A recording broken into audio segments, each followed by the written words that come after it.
Hey everyone, let's jump right into this explainer. Today we're unpacking a really profound philosophical framework of human connection from a 2009 text called A Warning About Love. These are the teachings and writings of Zhu Feng, who is the guide of Life Chun Yuan. He gives us this highly structured, almost elemental breakdown of what connection actually is, and maybe more importantly, what it absolutely isn't. So, if you've ever found yourself totally frustrated by relationships, this perspective might just completely shift your paradigm. Right off the bat, we get this striking quote, "A loveless heart cannot find love." This really sets our foundational argument for the whole text, which is that if you don't possess love intrinsically, searching for it out in the world is, well, totally futile. Xifeng is basically telling us that love isn't some object you just stumble upon while walking down the street. It's a state of being. If the vessel, meaning your heart, is empty, it literally lacks the necessary equipment to recognize or receive connection no matter how hard you look for it. Okay, moving right into our first main section, love's sympathetic resonance. So what's really interesting here is how love is defined as a literal energetic frequency. Connection becomes a matter of natural resonance rather than, forced effort. Think of it exactly like tuning an old-school radio. If you want to catch a specific station, your receiver has to be tuned to that exact energetic vibration, right? If you're vibrating with anxiety, fear, or selfishness, you simply cannot resonate with someone who's vibrating on the frequency of true love. You're just going to get static. You absolutely must match the frequency you want to attract. This brings us to the next section. Material cannot buy love. Money, power, fame, beauty, houses, cars, gardens. Zhu Feng explicitly lists out these external, physical, and transactional elements, and he argues definitively that absolutely none of them can be used to successfully find love. Society constantly tells us, right, that if we just get the big house, the nice car, or achieve enough status, love will automatically follow. But according to these teachings, you cannot trade physical assets for an energetic frequency. Sure, you might secure a transaction or some kind of arrangement, but it will never be genuine love. Now let's look at the interpersonal side in this next section. Love needs no control. There's this really deep conflict between restrictive management and true connection.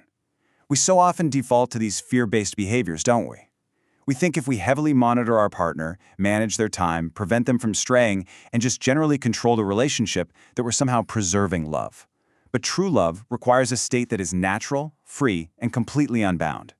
The second you cross over into monitoring and controlling, you aren't operating in love anymore. You're operating in fear. Furthermore, love doesn't actually need the security of solemn vows, verbal promises, or even physical intimacy to sustain it.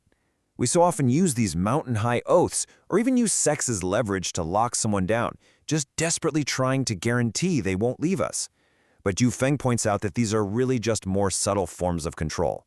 If it's truly love, it just exists. It absolutely doesn't require a verbal contract or physical leverage to keep it tethered to you. Which leads us beautifully into the next part, love's natural purity. Love is a free blossom.